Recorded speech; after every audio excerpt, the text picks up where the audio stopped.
Irmãos, bom dia. Eu saúdo com a paz de Cristo a todos aqueles irmãos da Congregação Presbiteriana Mindu e, eventualmente, a outras pessoas que possam também participar deste devocional.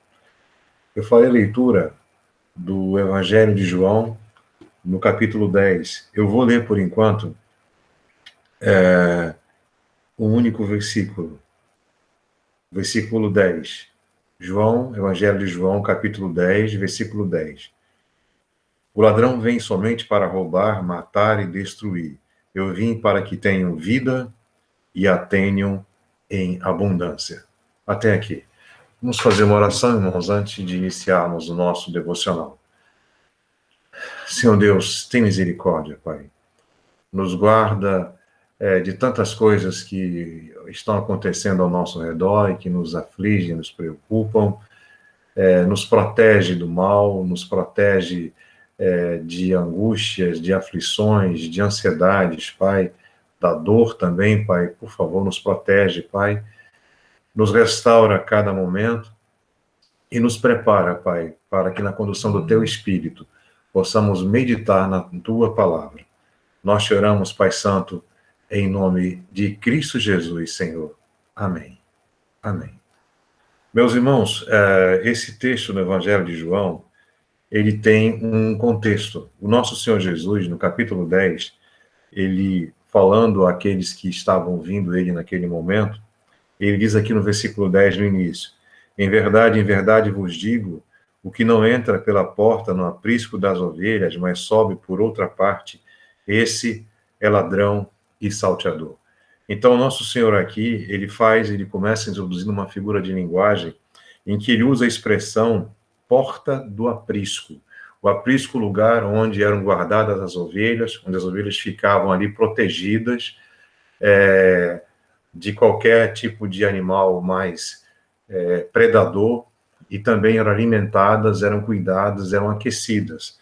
E ele diz aqui que o que não entra pela porta, mas sobe por outra parte, é ladrão e salteador. Ou seja, a possibilidade de alguém não entrar pela porta do aprisco, mas entrar por um outro lado e ali ter acesso às ovelhas e ali poder interagir com as ovelhas. Então, ele diz que esse que não entra pela porta, mas que ele furtivamente, ele entra de outra forma, ele chama de ladrão e salteador.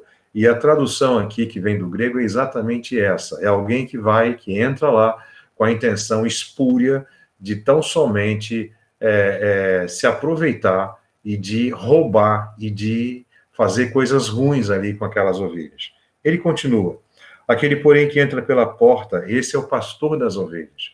Então, existe uma porta do aprisco, e ele, no versículo 3, nos diz aqui, para este o porteiro abre, as ovelhas ouvem a sua voz, ele chama pelo nome as suas próprias ovelhas e as conduz para fora. Então, há um porteiro, e esse porteiro, ele reconhece o pastor das ovelhas, aquele que tem a atribuição, aquele que tem o cuidado de proteger, de cuidar dessas ovelhas, e, portanto, alimentá-las, portanto, sustentá-las. E ele diz aqui, o porteiro abre porque reconhece que ele é o pastor das ovelhas. Mas não só o porteiro reconhece, mas como também as próprias ovelhas reconhecem o seu pastor. E ele diz que ele chama pelo nome as próprias ovelhas. Então, ele é capaz de chamar as ovelhas pelos seus nomes e as conduz para fora, porque ele as obedece. E vejam só, ele sai de um lugar mais seguro, que é o aprisco, sai para o lado de fora, talvez para se alimentar, talvez para conduzir a outro lugar, mas ele sai porque ele tem segurança, as ovelhas têm segurança em sair, porque são guiadas, são conduzidas pelo seu pastor, e elas reconhecem o seu pastor. Versículo 4. Depois de sair todas as que lhe pertencem, vai adiante delas, e elas o seguem, porque lhe reconhecem a voz. A voz do pastor é uma voz audível, é uma voz agradável à ovelha, é uma voz em que a ovelha confia, é uma voz em que a ovelha entende e distingue de outras vozes. Ela é capaz de perceber se a voz não é do seu pastor. Se é do seu pastor, ela ouve, ela reconhece, e ela segue, ela vai atrás. Mas se ela percebe que a voz não é do seu pastor, ela não vai, ela não obedece. Aí, continuando aqui. Depois de fazer sair todas as que lhe pertencem, portanto, são propriedade, pertencem ao pastor, vai adiante delas e elas o seguem, porque ele reconhece a voz, mas de modo nenhum seguirão o estranho. Antes fugirão dele, porque não conhecem a voz dos estranhos. Então, a gente viu lá o ladrão e o salteador, que entra de maneira espúria por um lugar ermo, por um lugar que não é a porta, que não é a entrada, com intenções escusas de conseguir algum ganho com as ovelhas. E a gente tem aqui uma outra figura, uma figura de estranhos, que podem, eventualmente, tentar enganar as ovelhas. No versículo 6, o Senhor Jesus diz aqui que ele propõe essas palavras, mas aqueles que ali estavam não compreenderam o sentido daquilo que ele falava. Mas ele afirma de novo, no versículo 7, em verdade vos digo, eu sou a porta das ovelhas. Ou seja, por onde as ovelhas devem passar, elas devem passar por Cristo, necessariamente. Não há outra porta. A porta é o próprio Cristo. E ele continua, todos quantos vieram antes de mim são ladrões e salteadores, mas as ovelhas não lhes deram ouvido. Porque as ovelhas não vão dar ouvidos a estranhos, mas vão dar ouvidos ao verdadeiro pastor.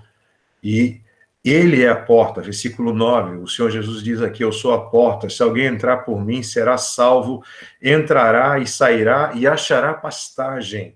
Então, se passar por Cristo, porque ele é a porta, a ovelha que ali entrar estará salva, estará protegida, estará guardada, estará acolhida pelo próprio Senhor e achará pastagem. Ou seja, ela achará os recursos necessários para que ela possa sobreviver, para que ela possa ter conforto, para que ela possa ser consolada. Ela achará essa pastagem dentro do aprisco, porque a porta é o Cristo. Se não for por Cristo, a ovelha não vai conseguir achar isso.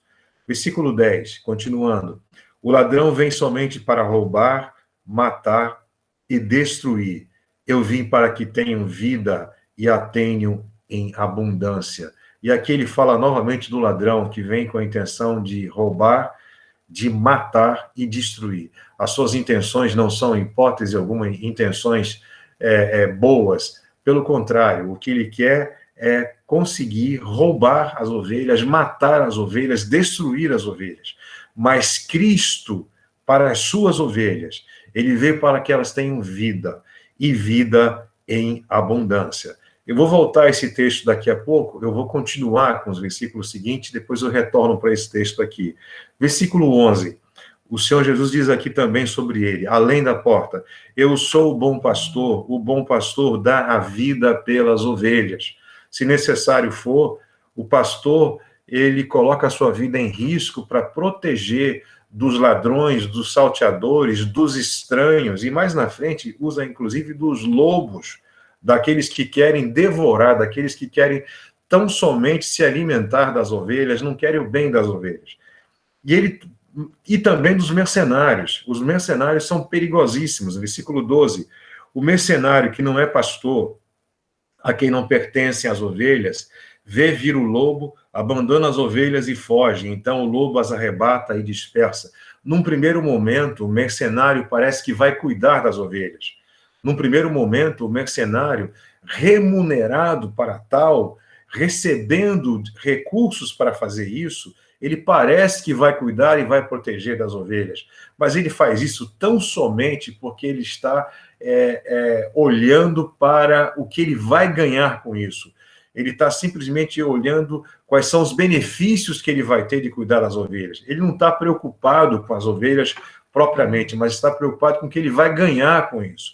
E aí ele diz aqui que o mercenário, a quem não pertence as ovelhas, ele é remunerado, ele está ganhando para isso. Quando ele vê o lobo, ele foge, ele abandona as ovelhas, que vai as arrebatar e dispersar as ovelhas e ficarão espalhadas como quem não tem pastor.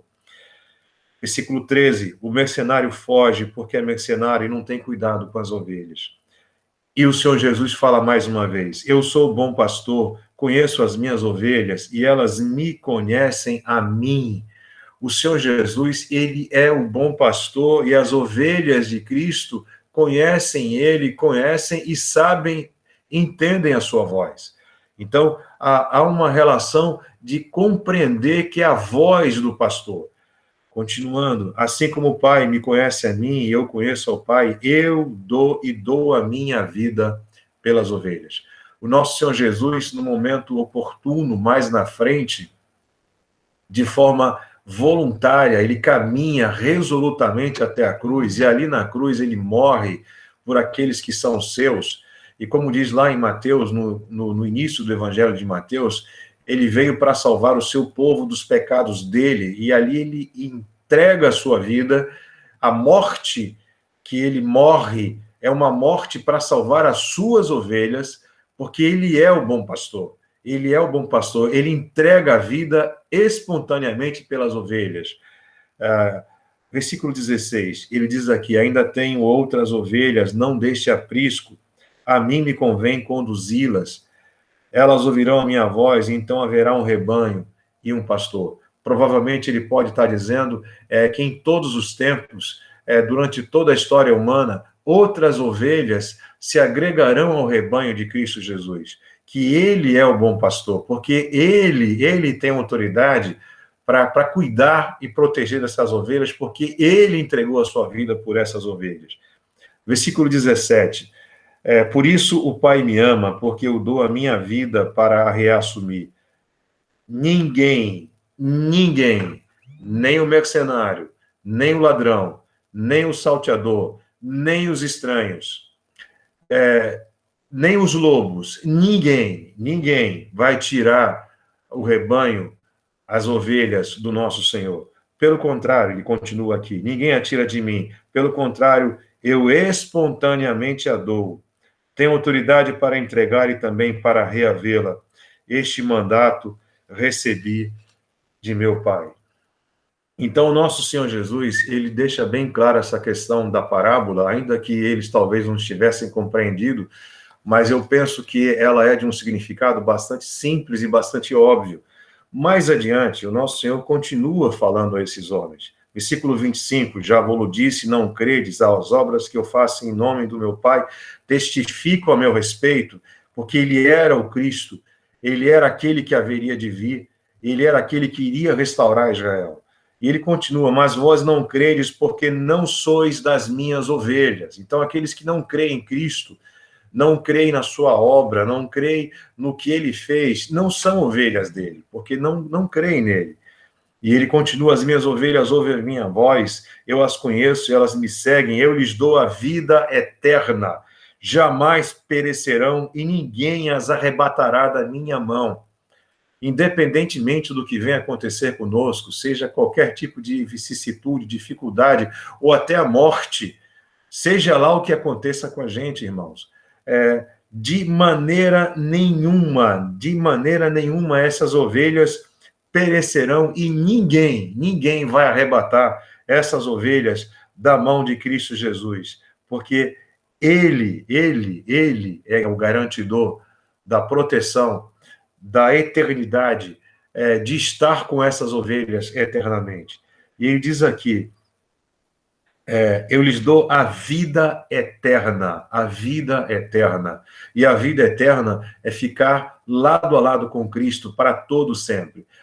Esse momento que passamos aqui, esses dias, de poucos dias de vida aqui, são muito poucos perto da eternidade, mas tem toda a vida eterna para aqueles que pertencem, para aqueles que são ovelha de Cristo. Toda a eternidade está preparada para eles.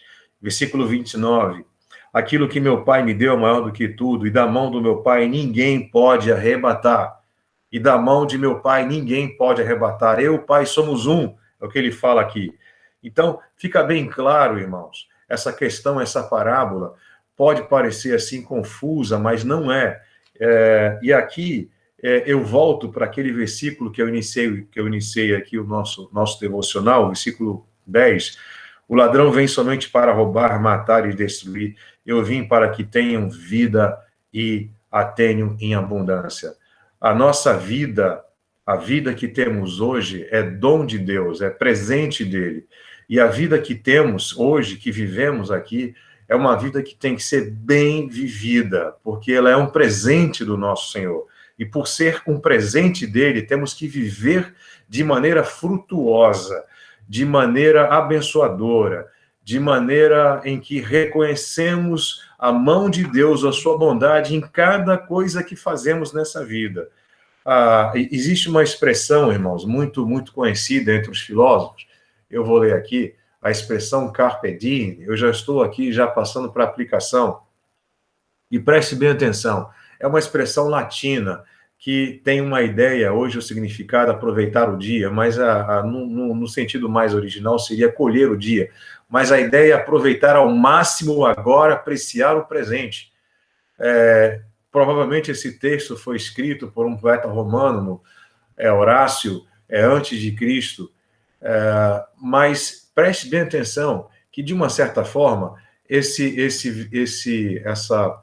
proposta, ela não está totalmente errada. Aproveitar ao máximo agora, aproveitar e apreciar o presente, mas debaixo do cuidado, da presença e da vontade de Deus. Existe uma outra expressão em latim, que muito utilizada por muitos reformadores lá atrás, que é a expressão corandel.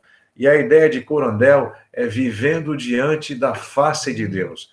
É você viver cada momento de sua vida para a glória de Deus. Essa é a ideia de corandel. Então, a gente tem que ter essa consciência de que essa bondade de Deus que nos alcança deve ser, da nossa parte, um reconhecimento o tempo todo dessa bondade. É muito interessante, irmãos, que temos aquela ideia ainda medieval de fazer a divisão entre o sagrado e o profano. Não existe divisão entre o sagrado e o profano. Não existe divisão entre o religioso e o não religioso. A verdadeira religião é você viver para Cristo, é você andar caminhando com o Senhor Jesus. E aqui, irmãos, eu vou dizer algumas coisas bem simples. Cada momento das vidas dos irmãos, que os irmãos viverem, passarem, glorifiquem a Deus por isso. Existe um texto muito conhecido, irmãos, que é 1 Coríntios 10, portanto, quer comais, quer bebais, ou façais outra coisa qualquer, fazei tudo para a glória de Deus. Então, se eu estou num momento de fartura, estou comendo muito bem, estou me alegrando à mesa com aqueles que são meus queridos, que eu amo, que eu tenho prazer em estar junto, glória a Deus. Quer comais, quer bebais, ou façais qualquer outra coisa, se eu estou passeando, se eu estou vendo a natureza criadora, maravilhosa, feita pelo meu Deus, os céus que proclamam a sua glória o tempo todo, em cada momento, em cada nascer, em cada pôr de sol, glória a Deus, glória a Deus. Se eu tenho vigor agora, e eu sou capaz de fazer tantas coisas, se eu tenho a possibilidade de abraçar, de beijar a minha esposa, os meus filhos, abraçar os meus amigos, glória a Deus. Então, eu tenho que reconhecer essa bondade em cada momento de minha vida. Ainda assim, se vier a tristeza, se vier a dor, se vier a possibilidade, inclusive, de morte, glória a Deus, porque a minha expectativa, a expectativa daqueles que são o rebanho, as ovelhas de Cristo Jesus, não está circunscrito a esses momentos de vida, vai muito além disso. E aqui, irmãos, vivemos hoje tempos em que muitos estão preocupados, muitos entristecidos. Ainda assim, irmãos, ainda assim, devemos glorificar a Deus nessas coisas, glorificar a Deus e reconhecer a sua bondade, o seu cuidado, o seu amor, a sua benevolência sobre as nossas vidas. Há um detalhe bem importante, porque preste atenção no que o Senhor Jesus diz, que ele veio para que tenhamos vida, e vida em abundância. E aqui eu abro um parêntese, irmãos, lembrando de dois textos bastante importantes. O próprio Senhor Jesus, alguém quer acompanhar o Senhor Jesus, lá em Mateus 8, a partir do versículo 20, alguém quer andar com Cristo, e aqui Jesus responde a essa pessoa: as raposas têm seus covis, as aves do céu ninhos, mas o Filho do Homem não tem onde reclinar a cabeça. E aí outro discípulo lhe disse: Senhor, permite-me ir primeiro sepultar meu pai. E veja a resposta que o Senhor diz. Replicou-lhe, porém, Jesus: segue-me e deixa aos mortos o sepultar os seus próprios mortos. Então vejam só, aqueles que estão fora de Cristo, de fato, já estão mortos. Já estão mortos. E aqueles que estão com Cristo, de fato, são os únicos, de fato, que estão vivendo. Essa expressão que aparece no nosso texto aqui, na versão revista atualizada, eu vim para que tenham vida e vida em abundância. Na versão King James aparece que vocês tenham vida em plenitude, vida para valer, vida que vale a pena ser vivida, uma vida que vai nos colocar cada vez mais gratos a Deus em tudo que fazemos. Lembrando aos irmãos de Efésios, quando o apóstolo Paulo fala de Cristo, dizendo que ele vos deu vida, estando vós mortos nos vossos delitos e pecados. Então, aqueles que não estavam em Cristo e que andavam em seus delitos e pecados estavam mortos. Mas agora, aqueles que estão em Cristo estão vivos. É uma afirmação presente, irmãos, estão vivos. E aqueles que não estão em Cristo e que pensam que estão vivos, não estão vivos, estão mortos em seus delitos e pecados, e na realidade são mortos enterrando mortos. E aqui, irmãos, o próprio Senhor Jesus diz que ele veio para que pudéssemos ter vida e vida em abundância. E essa vida em abundância, irmãos, é corandel. É da hora que eu levanto da cama e eu posso me alegrar, porque eu sou do meu Senhor, eu estou protegido pelo bom pastor, que vai cuidar de mim, vai me consolar nessa vida, no porvir, na eternidade. Para encerrar a nossa devocional pequena, irmãos, existe um texto bastante conhecido, um salmo bastante conhecido, e aqui eu vou ler para os irmãos. Preste bem atenção. Eu falo para aqueles que são de Cristo. Salmo 23, ele nos diz aqui: o Senhor é o meu pastor, e nada me faltará.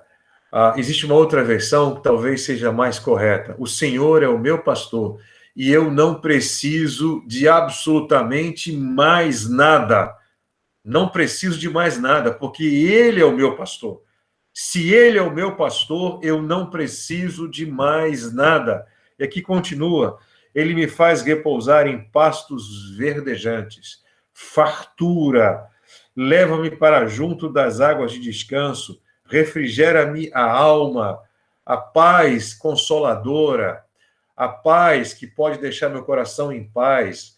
Apesar de tudo, essa paz vem de Cristo, vem do meu pastor, que é Cristo, a porta do aprisco, aquele que entregou a sua vida pelas suas ovelhas, aquele que recebeu esse mandato do Pai. É Cristo, esse é o meu pastor. Guia-me pelas veredas da justiça, por amor do seu nome. Ainda que eu ande pelo vale da sombra da morte, não temerei mal nenhum, porque tu estás comigo, o teu bordão e o teu cajado me consolam. Na pior das circunstâncias, na pior das tempestades, nas piores dificuldades, sejam quais forem, e elas virão, irmãos, e elas virão. Entendam que em determinado momento de nossa vida vai chegar o dia da nossa despedida, no dia da nossa partida. Isso vai acontecer. Todos nós envelhecemos, ou até não, antes da velhice. Talvez chegue um momento muito antes da velhice de chegar a hora de ir embora, mas ainda que eu ande pelo vale da sombra da morte, ainda que eu ande pelo vale da sombra da morte, não temerei mal nenhum, porque o meu pastor está comigo. O bordão, o cajado dele me consola.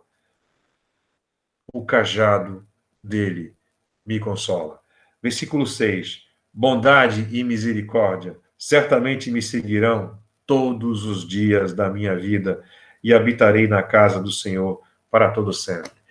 Que o Senhor Deus, irmãos, tenha misericórdia de nossas vidas, que Ele nos dê alento nesses dias que estamos vivendo hoje, que Ele nos dê aquele vigor que só Ele pode dar, e que possamos ter essa convicção, essa certeza do seu cuidado, da sua proteção e daquela tranquilidade de sermos ovelhas do bom pastor, do bom pastor. E aí, irmãos, vamos viver a vida que temos agora em plenitude, em abundância mesmo. E ali eu vou me alegrar nas alegrias que o Senhor me der. Eu vou sorrir naquelas coisas boas que Ele me der. Eu vou reconhecer que tudo vem dele. Seja a fartura, seja inclusive a necessidade, seja inclusive a escassez. Mas em tudo eu vou glorificar o meu Senhor, o meu pastor, porque eu não estou abandonado, eu não estou isolado, ladrão nenhum vai me alcançar, salteador nenhum, mercenário nenhum, lobo nenhum, ninguém, porque eu estou guardado, protegido pelo meu pastor. Que o Senhor tenha misericórdia das nossas vidas e que o Senhor nos dê alento para passar por esses dias e que possamos, irmãos, viver essa vida corandel, carpe diem, aproveitando, colhendo o máximo, mas diante da presença do Senhor Deus, corandel, sem separação entre o que é profano e o sacro. Não existe separação, tudo é sagrado, tudo vem do Senhor, tudo vem dele. E o Senhor tem misericórdia das nossas vidas, irmãos. Então, vou fazer uma oração agora para que possamos encerrar esse período de devocional dessa manhã. Vamos orar, irmãos. Senhor Deus, tem misericórdia, Pai. Tem misericórdia das nossas vidas. Muitas vezes somos ingratos, Pai, com o que temos, com o que recebemos de Ti. Não permitas, Pai, essa ingratidão, não permita essas incertezas em nossos corações, Pai. Mas nos dá um coração grato, um coração reconhecido, um coração que aprecia, que reconhece que Tu és bom, Pai, que Tu és bom. E que possamos também, Pai, aqueles que estão em Cristo, ter essa convicção de que somos guardados, protegidos como ovelhas do bom pastor. Aquele pastor que entregou a sua vida para poder cuidar dessas ovelhas, para poder dar a vida eterna a elas, Pai. Nos consola com essas palavras, nos consola com essa consolação dos dias de hoje e nos consola com a certeza, a convicção da vida eterna, não porque mereçamos, porque não merecemos absolutamente nada, mas por causa da obra do bom pastor. Nós te oramos, Pai Santo, em nome de Cristo Jesus, o nosso Senhor e o nosso Salvador. Amém.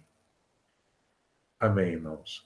Meus irmãos, que possamos ter uma semana abençoada, uma semana com as nossas famílias, orando para que o Senhor Deus alcance a nossa cidade e que possamos ter dias melhores e que tudo seja para a glória do nosso Deus. Fiquem com Deus, irmão. Deus abençoe cada um dos irmãos. Paz. Fiquem com Deus.